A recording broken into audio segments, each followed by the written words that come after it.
Бүгін мен гречка пісірдім. Шырынды, сочный гречканы дайындаудың құпиясымен сіздермен бөліскім келеді. Видеоны соңына дейін қарап, менің каналыма подписка жасауды ұмытпаңыздар, достар. Бізге қажетті ингредиенттер: ол гречка, ет, сәбіз, пияз, чеснок, томат және де 40 қабат, яғни капуста керек. Осы капустаның арқасында біздің гречка өте дәмді, сочный болып піседі. 40 қабатты осылай ұсақтап тураймыз.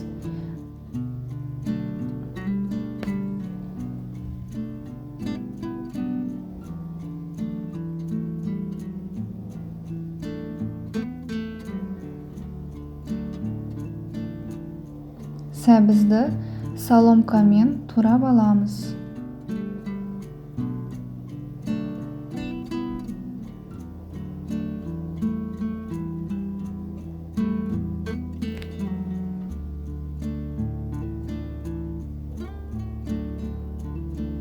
Ет пен пиязды 4 бұрышты қылып турап аламыз. Чесногымызды ұсақтап турап, гречкамыз піскенде ең соңында салатын боламыз.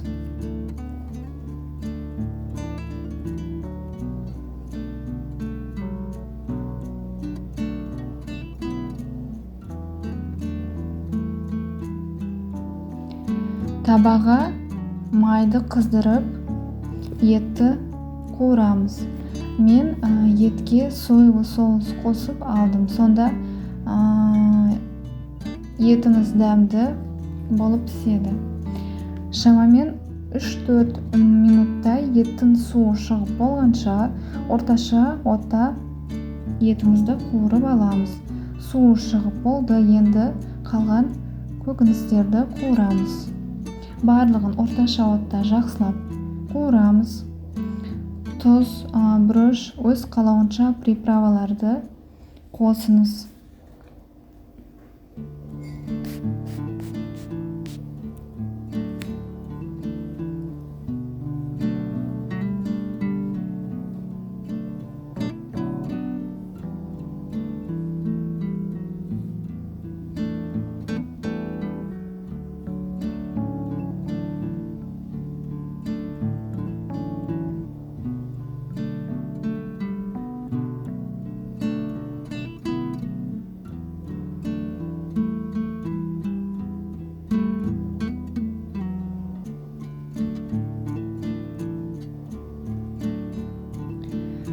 Енді гречканы қосамыз. Үстінен шамамен 2 стакан су қосып, үлкен отқа қоямыз.